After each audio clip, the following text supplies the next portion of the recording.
Hello everyone and welcome to installment number 2 of the FI series where I review albums just solely based off of one listen.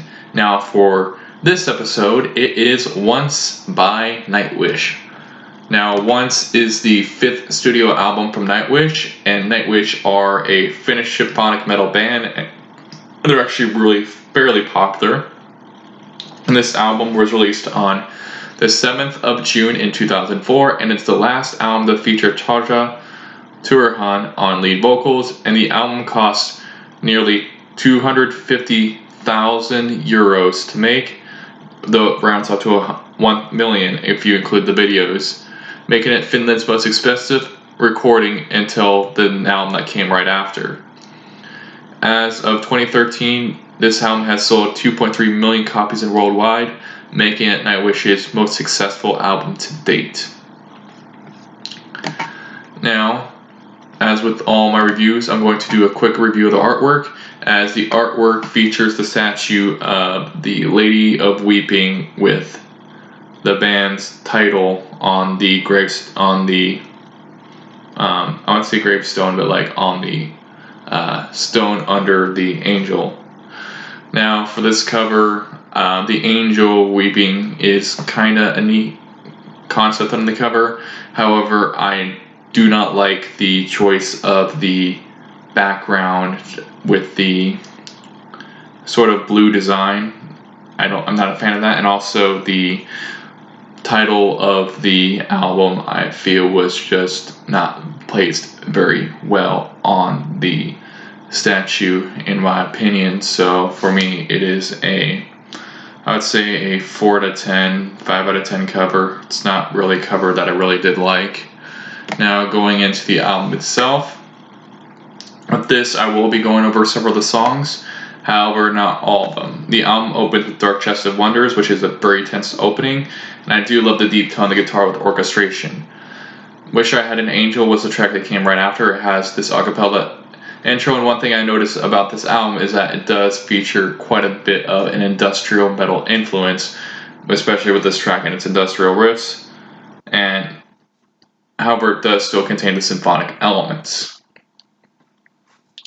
On the song that came right after was Nemo, and I really love the bass tone on that track. It's a slower song but beautiful. I love how the orchestration just swells up into a choir at the 212 mark, and it leads into a solo. Planet Hell had an epic intro. I just love the way that it built up, and it sets up anticipation for the drop/battle well. And the song itself is an adrenaline rush, and then you follow that up with Creek Mary's Blood, which has this like very tribal intro. It has a more atmospheric orchestration in the intro as well, and this song's more of a ballad. The orchestration really drives the song was its composition of triumph. That's kind of the feeling that I had when listening to the song. And I love the way that the strings build up around the 4-minute mark for the guitar to come in, and the vocals like really do take a backseat during this part, which is really neat touch. It's also worth noting there is a small controversy with the song where he's supposed to be reciting a Native American poem, but there was a source that said he was just making things up. So take that with that what you will. So it's just that I had to address that as a disclaimer about the song. And then the other songs that I will mention are Dead Guardians, which is more of an industrial metal song. However, I'm not sure about the snare drum on that track, as it was a bit too punchy in the mix for my liking.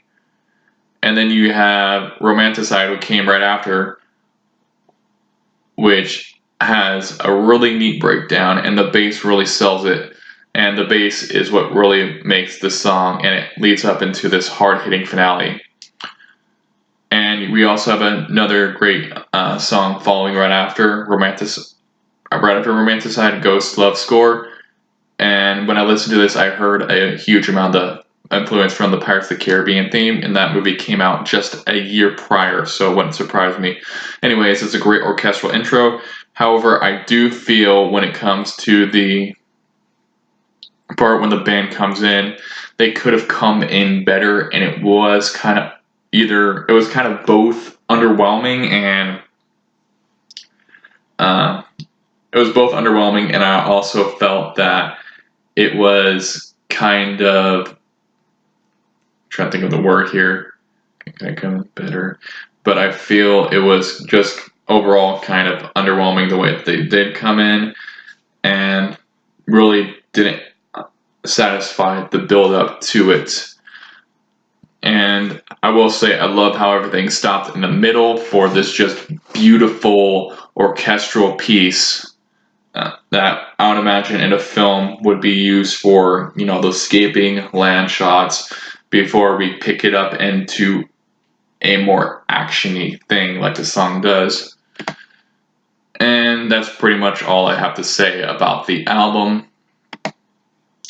And overall, I did enjoy it. However, I probably didn't enjoy it as much as some Nightwish fans and even some symphonic metal fans, as I know this is an album that is like barely highly regarded. But even with my some of the things I didn't like with the album, I still feel it's a very strong album, and I can definitely see why a lot of people love it. As for my grading for this album, the grade I'm going to give this album is I'm going to give it an 8 out of 10 and giving it a tier of excellent. Now, for my favorite tracks, they were Nemo, Planet Hell, and Mary's Blood. And I want to thank you for watching and let me know what you thought of this album. And I'll see you in the next one. Peace.